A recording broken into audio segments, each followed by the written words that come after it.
Ella dijo, creo que solo deberíamos ser amigos. Mi ex me necesita más. Por un segundo, pensé que había escuchado mal. Estábamos de pie en el estacionamiento detrás de su departamento, en el mismo lugar donde había planeado entregarle la llave del auto para el que había pasado semanas ahorrando. En su lugar, la volví a guardar en mi bolsillo, la miré directamente a los ojos y le dije en voz baja, está bien, espero que seas feliz. Sin gritos, sin suplicar, sin preguntar por qué, porque ya sabía la respuesta. Ella pareció aliviada, como si acabara de soltar algo pesado, sin darse cuenta de que lo que había dejado caer era la última pizca de respeto que me quedaba por ella. Me di la vuelta, subí a mi auto y me alejé sin mirar atrás. Momentos como ese pueden sentirse inesperadamente pacíficos, como si finalmente aceptaras la realidad. En ese momento, pensé que ahí terminaba todo. Pero no fue así. Unos meses después, en plena noche, apareció en mi puerta, empapada, con el rímel corrido y un pequeño grupo de personas detrás de ella grabándolo todo. Camila y yo habíamos estado juntos durante 3 años. Soy fotógrafo independiente, del tipo que pasa la mitad de su vida persiguiendo la luz, no a las personas. Ella era contadora, estable, mesurada, precisa. En cierto modo, nos equilibrábamos. Yo aportaba el caos, ella, la estructura. O al menos eso creía yo. Durante mucho tiempo, nuestra relación se sintió fácil.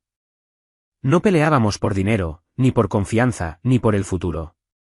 A ella le gustaba que yo fuera tranquilo. A mí me gustaba que ella tuviera los pies en la tierra. Pero la comodidad tiene una forma curiosa de volverse invisible hasta que algo más brillante pasa por enfrente. Ese algo llegó en la forma de su ex, Raúl. El tipo reapareció de la nada. De repente exitoso, vistiendo traje, manejando un BMW negro y hablando de cómo finalmente le había dado un giro a su vida. Empezó a mandarle mensajes a Camila, diciéndole que la extrañaba, que le iba mejor ahora que había madurado. Al principio, ella me contaba todo. Decía que solo era un amigo que había pasado por una mala racha. Pero pude notar que algo en su tono cambió. Empezó a hablar de él como si fuera un proyecto que arreglar, no una persona a la que evitar. Luego vinieron las excusas. Quedarse a trabajar hasta tarde, ayudar con un plan de negocios, salir a cenar con un viejo amigo. Cada vez quería hacerle más preguntas, pero no lo hacía. No porque fuera ingenuo, sino porque quería ver qué haría al dejarla a merced de su propia honestidad. Resultó que esa honestidad tenía fecha de caducidad. Una noche estábamos sentados en nuestra cafetería favorita. Su teléfono se iluminó con un mensaje. Cena esta noche para hablar. Ella inclinó la pantalla hacia otro lado, como si la quemara. No dije una palabra. Solo seguí comiendo. Por dentro, sin embargo, algo pesado y definitivo se instaló en mi pecho. Sabía hacia dónde iba esto. Ya había estado planeando algo para nuestro aniversario, un pequeño auto plateado con el que había estado soñando durante meses. Lo había mencionado de pasada una vez, diciendo, tal vez algún día, cuando las cosas sean más estables. Quería sorprenderla, no para impresionarla, sino porque pensé que le haría la vida más fácil. Es gracioso cómo puedes planear un futuro con alguien que ya tiene un pie en la puerta. A la noche siguiente, me pidió que fuera a verla. Dijo que quería hablar. Su voz era suave, casi ensayada. No lloró, no parecía sentirse culpable. Solo dijo la frase que comenzó todo esto. Sus palabras confirmaron lo que yo había sospechado. Se iba, no por necesidad, sino por curiosidad. Recuerdo haber sentido una extraña claridad, ni dolor, ni enojo, solo confirmación. Todo lo que había sospechado en silencio era cierto. No se iba porque tuviera que hacerlo. Se iba porque quería ver si el pasto era más verde del otro lado. Así que sonreí, guardé en mi bolsillo la llave del auto que había estado sosteniendo y dije, está bien, espero que seas feliz. Luego me alejé y por primera vez en meses, no sentí que estuviera perdiendo nada. Durante las semanas siguientes, me quedé esperando a que me golpeara la tristeza, pero no pasó. Fui a trabajar. Edité fotos.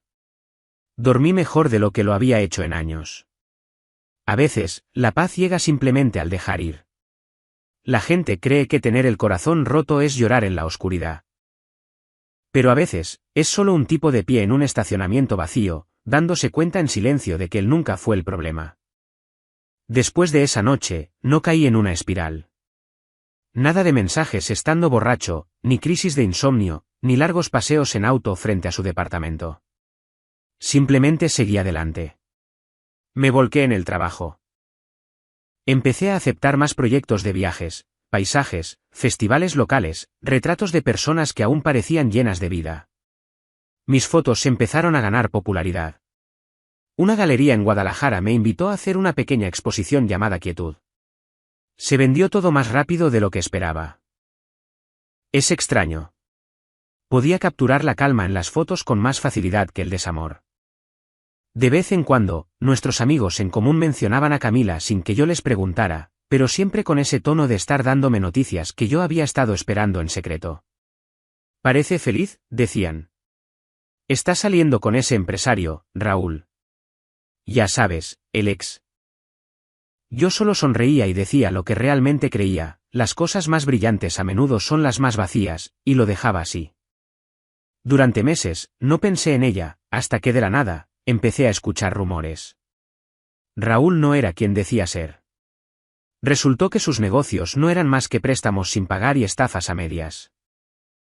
Le debía dinero a inversionistas, había topado tarjetas de crédito a nombre de otras personas y tenía la costumbre de huir de ciudad en ciudad cada vez que las cosas se ponían difíciles. En pocos meses, Camila había agotado sus ahorros para cubrir las deudas de Raúl. Luchó por mantener su departamento y su trabajo. Pero, eventualmente, la presión fue demasiada. Perdió el departamento. Renunció a su trabajo. Y sus amigos notaron moretones que no podía explicar. No sentí satisfacción, solo inevitabilidad. Las personas que persiguen ilusiones siempre terminan tropezando con la realidad. Para entonces, yo tenía mi propia realidad en la que enfocarme. Meses después, mientras trabajaba en un reportaje de viajes en Baja California, conocí a Lucía, la editora a cargo del proyecto. Pasamos largas horas revisando fotos, criticando pies de foto y bromeando mientras tomábamos café. Poco a poco, creció una conexión, silenciosa, pero innegable. Era perspicaz, brutalmente honesta y alérgica al drama. Cuando nos conocimos, miró mi vieja cámara y dijo, «¿Sabes? Esta cosa ha visto más mundo que la mayoría de la gente». Me reí. Era la primera vez en mucho tiempo que alguien me hacía reír sin intentar arreglar algo roto en mí. Empezamos a trabajar más juntos. Ella criticaba mis fotos. Yo me burlaba de ella por usar demasiados adjetivos en sus artículos de viajes. No hubo ninguna gran confesión, ningún momento de película, solo dos personas que no necesitaban demostrar nada, que estaban ahí día tras día sin fingir ser perfectas. Y en algún punto entre los viajes en carretera y las sesiones de edición nocturnas, me di cuenta de algo. No extrañaba a Camila. Extrañaba la idea que tenía de ella. Esa que construí cuando pensaba que el amor significaba paciencia en lugar de claridad. Entonces, una noche, mi teléfono vibró. Era un número que no había visto en meses. Javier, sé que lo arruiné. Raúl se fue. Mintió sobre todo. Lo perdí todo. Pero sé que todavía te importo. Por favor, ¿podemos hablar? Aún me amas, ¿verdad? Me quedé mirando el mensaje durante un largo minuto. No sentía enojo, ni nostalgia. Solo estaba cansado. Luego respondí, te amaba, pero la persona a la que amo ya no existe. Le di a enviar, bloqueé el número y bajé el teléfono. Sin pensarlo dos veces. Sin remordimientos, porque a veces el cierre no es una conversación. Es simplemente darte cuenta, al fin, de que no le debes a nadie una explicación por alejarte del caos. Ocurrió unos 3 meses después. Una noche tranquila, Lucía dormía en el sofá con un libro abierto sobre el pecho. Yo estaba editando unas fotos cuando unos golpes violentos sacudieron la puerta principal. Al principio, pensé que tal vez era un repartidor que se había equivocado o un vecino borracho. Pero luego vinieron los gritos, «Javier, abre la maldita puerta». «Cobarde». Me quedé helado. Esa voz, áspera, quebrada, demasiado familiar. «Camila». Cuando abrí la puerta, la escena de afuera no parecía real. Ella estaba parada ahí, empapada, con los ojos desorbitados, el maquillaje escurrido por las mejillas, y detrás de ella había 3 personas con los teléfonos afuera, grabando. Podía escuchar los tenues clics de las cámaras y a alguien susurrando, «Sigue grabando». Camila me señaló, con la voz temblorosa por la rabia, «Me dejaste. Arruinaste mi vida. Tú me hiciste esto». Por un momento, solo la miré, no conmocionado, sino con incredulidad por lo bajo que había caído. La misma mujer que alguna vez se preocupaba por tener la paleta de colores correcta para las paredes de su departamento, ahora estaba parada en mi puerta, gritando acusaciones como una desconocida. No levanté la voz. Solo pregunté en tono calmado, «¿Qué estás haciendo, Camila?». Se acercó más, con los ojos vidriosos y desenfocados. «¿Crees que eres mejor que yo ahora, publicando tus fotitos felices mientras yo sufro? Me abandonaste, Javier. Me destrozaste». Sus amigos también empezaron a gritar, tratando de provocarme, con sus teléfonos capturando cada ángulo. No se necesitaba ser un genio para darse cuenta de lo que era esto, una trampa. Un intento desesperado de hacerme quedar como el villano en cualquier historia que estuviera tratando de vender en Internet. Lucía apareció detrás de mí, tan tranquila como siempre, con voz firme. «Voy a llamar a la policía». Camila se rió, un sonido hueco e histérico. «Adelante, que todos vean qué clase de hombre es en realidad».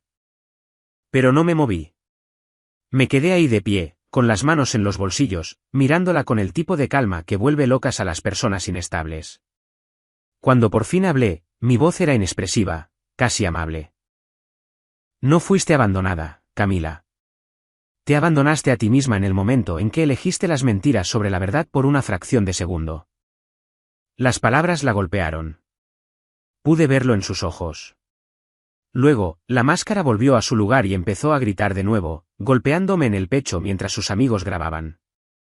Lucía mantuvo la línea telefónica abierta hasta que llegó la policía. Cuando lo hicieron, me hice a un lado y les mostré la grabación de mis cámaras de seguridad, clara como el agua, ella allanando la propiedad, gritando e intentando entrar a la fuerza. Los oficiales la miraron a ella y luego a mí. Uno de ellos suspiró, claramente acostumbrado a este tipo de caos. «Señorita, tiene que irse en este momento. Si vuelve aquí, será allanamiento de morada». A Camila le tembló el labio. «Él está mintiendo. Me arruinó. Ustedes no lo entienden». Pero nadie se lo creyó. Incluso sus amigos parecían incómodos ahora, bajando lentamente sus teléfonos. Los oficiales los escoltaron hacia la salida. Mientras la sacaban de la entrada, Camila se volvió por última vez, con los ojos ardiendo de algo entre desamor y furia. «Te vas a arrepentir de esto, Javier. Te arrepentirás de no haberme salvado». No me moví. No hablé hasta que las luces de la patrulla se perdieron por la calle. Entonces susurré, sobre todo para mí mismo, «No, Camila, tú eres la que ya está viviendo con remordimiento». Cerré la puerta, le puse seguro y me quedé ahí en la tranquilidad, con el eco de la lluvia llenando el espacio donde antes solía habitar su caos. Lucía deslizó su mano sobre la mía y me dijo suavemente, «¿Estás bien?». Asentí. «Sí. Por primera vez, creo que de verdad lo estoy». Después de esa noche, las cosas por fin se calmaron. Unas semanas más tarde, Lucía y yo empacamos lo que teníamos y dejamos la ciudad atrás. Nos mudamos a un pueblito en la costa de Baja California, escondido entre acantilados llenos de niebla y colinas siempre verdes. Abrí un pequeño estudio de fotografía. Nada lujoso, solo paredes blancas, luz natural y el olor a sal colándose por la ventana entreabierta. Sin clientes persiguiendo tendencias, sin sonrisas falsas para las redes sociales, solo paisajes, retratos locales y el tipo de quietud que había olvidado que existía. Lucía trabajaba como editora de viajes independiente, escribiendo sobre senderos ocultos, artistas locales y tormentas costeras. A veces, se sentaba junto a la ventana, con la laptop sobre las rodillas y el cabello alborotado por el viento, mientras yo revelaba fotos en el cuarto de atrás. No hablábamos mucho del pasado.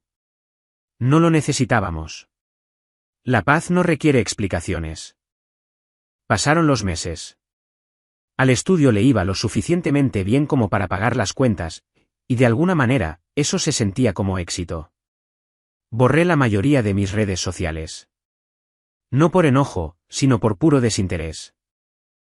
Una vez que has vivido dentro del caos de otra persona, el silencio se convierte en el sonido más hermoso del mundo. Una mañana, a principios de la primavera, estaba limpiando el cajón de mi escritorio cuando mi mano rozó algo frío.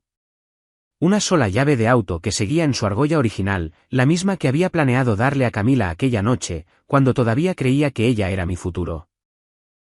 Le di vueltas en mi mano, el metal atrapando la luz como un recordatorio y un fantasma al mismo tiempo. Lucía entró, sosteniendo 2 tazas de café. Parece que encontraste un tesoro enterrado, bromeó. Sonreí. En cierto modo, sí. Alguna vez compré esto para alguien que no entendía el amor. Ahora, estaba pensando que tal vez por fin podría empezar una nueva historia con alguien que sí lo entiende. Me miró durante un largo momento, luego dejó el café sobre la mesa con una mirada tierna. Me aseguraré de que nunca te arrepientas de volver a entregarla. Y, de alguna manera, supe que lo decía en serio. Esa tarde, tomamos el auto y manejamos por la carretera escénica, con el océano a nuestra derecha y el sol desangrando un color dorado sobre el horizonte. Durante un rato, no dijimos nada. La radio zumbaba suavemente, mientras las olas rompían contra las rocas allá abajo. En un momento dado, Lucía me miró y me preguntó, ¿alguna vez piensas en ella? Lo pensé. En la voz de Camila, en su caos, en la versión de mí mismo que intentó arreglar lo que nunca me correspondió arreglar. Luego negué con la cabeza. La verdad no. Pienso en quién era yo cuando la amaba, y en lo lejos que he llegado desde entonces. Lucía sonrió, se acercó y entrelazó sus dedos con los míos. La carretera se curvó, por primera vez en mucho tiempo, el futuro se sintió claro. Camila desapareció después del incidente. Con el tiempo, se corrió la voz, deudas sin pagar, problemas de salud mental, otra relación que salió mal. Sus redes sociales desaparecieron de la noche a la mañana. A algunas personas les daba lástima. Yo no la odiaba, pero tampoco le tenía lástima. Simplemente dejé que las cosas fueran. Dejar ir no es debilidad, le dije a Lucía una noche mientras cerrábamos el estudio. A veces es la única manera de mantener tu dignidad intacta. Sanar no se trata de venganza ni de olvidar. Es, simplemente, encontrar la paz.